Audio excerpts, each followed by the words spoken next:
Hi, I'm Siobhán Fletcher and welcome to this latest edition of our newscast. This time we're looking at the issue of vexatious litigation on the Isle of Man. The Constitutional and Legal Affairs and Justice Committee are going to give consideration to the issue and determine what legislation may be needed to provide improved protections and recourse in this matter. It will then report back to Tynwald.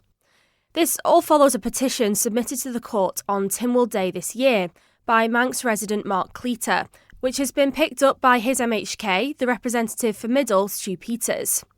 He presented it to Tynwald last week, where his motion was amended by Justice and Home Affairs Minister Poole-Wilson. Vexatious litigation is defined as legal action which is brought solely to harass or subdue an adversary.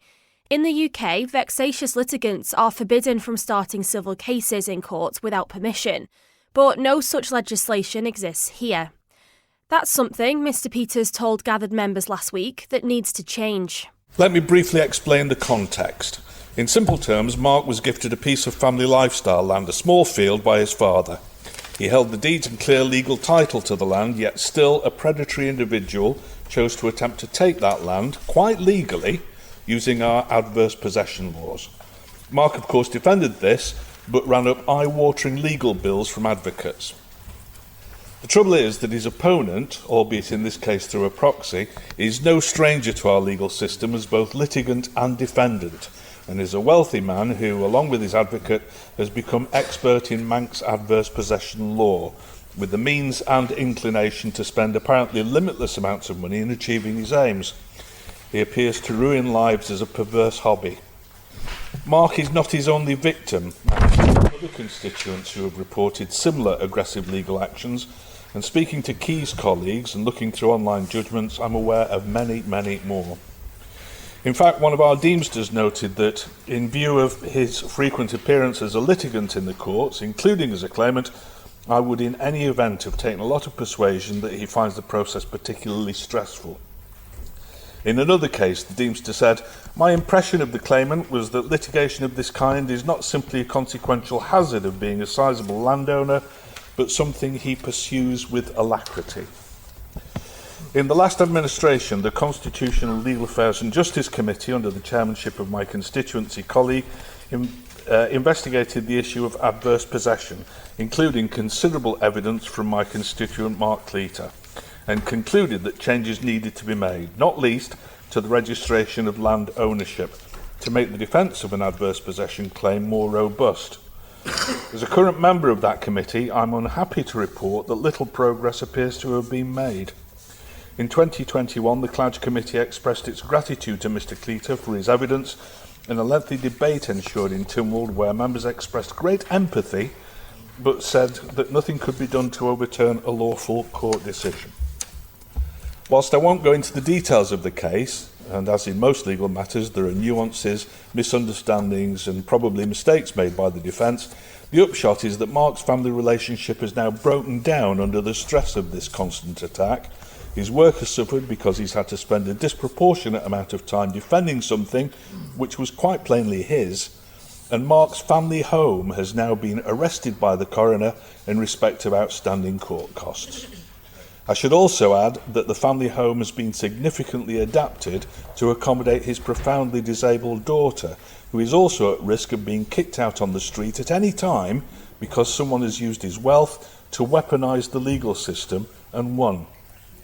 Whilst in hindsight I think that any reasonable person, whether on a Clapham omnibus or not, would conclude that Mr Cleator has suffered greatly and unfairly from this ordeal, both emotionally and financially, I'm not qualified to criticise our court system, which deals strictly, of course, with the law as it stands, whereas most of us would hope, in an ideal world, that they would make more moral rather than purely legal decisions. No working person that I know can afford to defend him or herself against a litigant with bottomless pockets. Mark Cleator ran out of money and into debt a long time ago with no chance of legal aid or an advocate prepared to act on a pro bono basis. Had he robbed a bank, he would be afforded legal aid. In trying to protect what is rightfully his, he has no such entitlement. Had he robbed a bank, he might have served 10 years in prison. In trying to defend his property, He is still a hostage of our legal and land registry systems today, with the sword of Damocles over the head of his family and with no chance of parole. So this is why I agree with Mr. Cleator that we need to enhance the powers of our legal system to help preclude frivolous or vexatious litigation aimed at depriving someone of their legitimate assets by force. The UK has such a law, and whilst there are legal differences that will need to be addressed, and the bar would of necessity be set high before declaring someone a vexatious litigant, I believe it should be introduced here, maybe forming part of the planned contempt of court bill, which is being drafted by the Attorney General's chambers. I also appreciate that we already have some protections under our rules of court with civil restraint orders, but I believe that we still need to send out a clear message that predatory legal actions against ordinary people who can't afford to defend themselves will no longer be tolerated. It shouldn't be difficult, as part of the UK Senior Courts Act 1981 could provide a template. It won't help the petitioner Mark Cleator. He's lost everything in trying to protect what should be rightfully his, but it may help other members of the public in future from legal predators like this. The introduction of legislation may come too late for Mr. Cleator, who has spent more than 10 years fighting his personal case. As you heard Mr. Peters tell the court there, he was gifted a piece of family lifestyle land, or a small field, by his father, which he says he held the deeds and a clear legal title for. However, another individual attempted to then take that land, albeit legally, using the island's adverse possession laws. Adverse possession is kind of colloquially known as squatters' rights and is based on an ancient philosophy requiring owners of land to actually make productive use of it. Mark told me the ongoing legal challenge has resulted in extensive legal bills and he's at risk of losing his home. Mark and Stu came up to Broadcasting House last week. Here's that conversation. I got to know Mark years ago, and we've worked together a couple of times, and we've known each other for a number of years, but it was only when I became a politician that he told me this sad tale about the fact that somebody had effectively taken a piece of, or was trying to take a piece of land from him, had involved him in a massive amount of legal costs.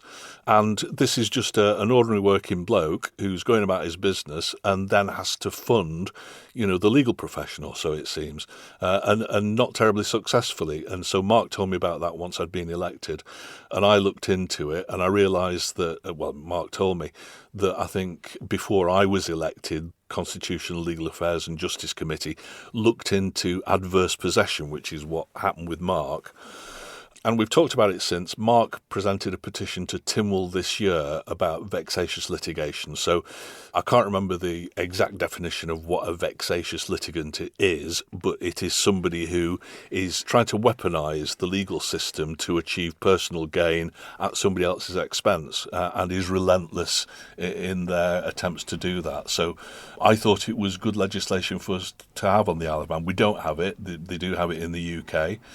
I don't know that it's going to help Mark. I suspect that it probably won't, but it might help somebody else in the future. For yourself, Mark, then, I mean, in Tynwald, when this was discussed, several people who stood up, yourself, Rob Callister, said this is a position that anyone really can find themselves in when it comes down to it.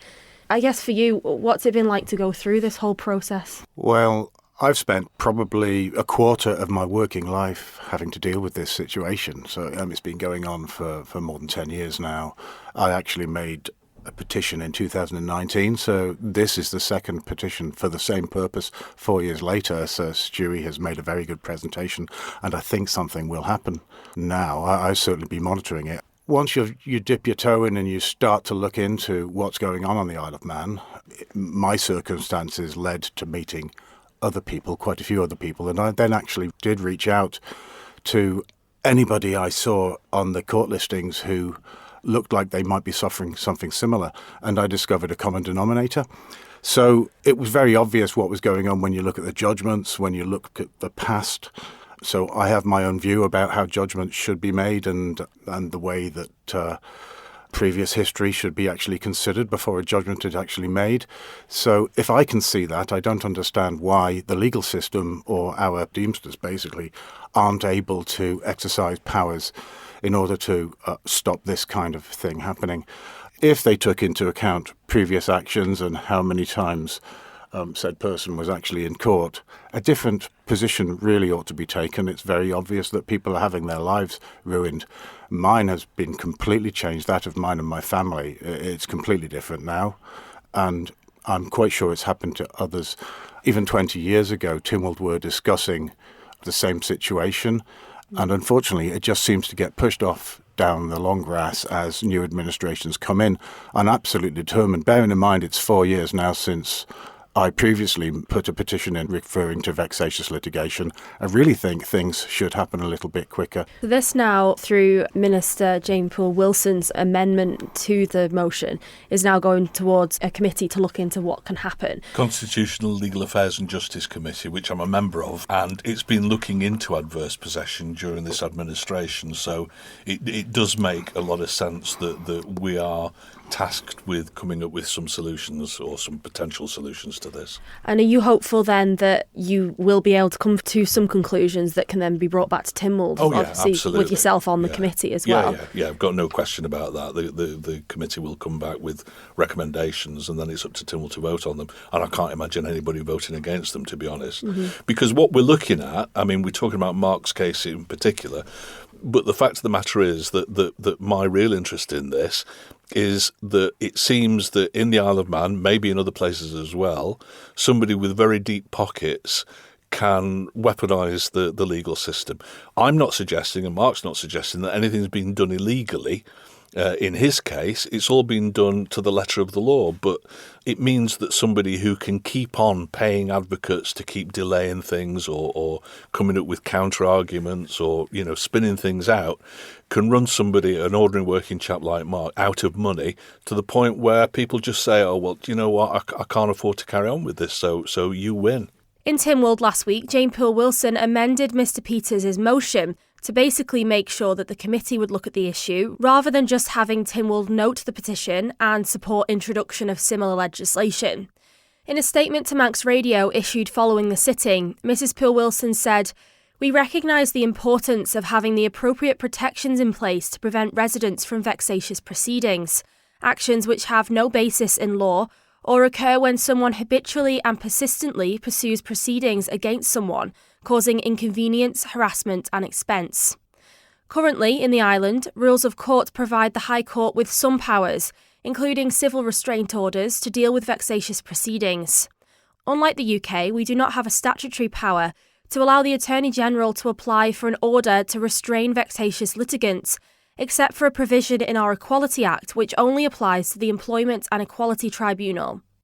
It's important to protect every individual's access to justice, with fairness as the overriding principle. This means that in practice there is a high burden of proof to label proceedings as vexatious. Current UK guidance states that the Attorney-General may intervene after at least 6 unsuccessful or struck-out claims. However, each case is evaluated on its own merits. The matter will now be considered by the Constitutional, Legal Affairs and Justice Committee, and the department looks forward to seeing it report in due course. It's imperative that any changes reflect the fundamental principles of open access to justice, whilst also protecting the rights and interests of individuals. Well, this will be some interesting legislation to follow through the various branches, and when there's any update from the committee or that legislation moves back to Tynwald, we'll be sure to bring you an update. Thank you for making it to the end of the Little Manx Radio newscast. You are obviously someone with exquisite taste. May I politely suggest you might want to subscribe to this and a wide range of Manx Radio podcasts at your favourite podcast provider, so our best bits will magically appear on your smartphone. Thank you.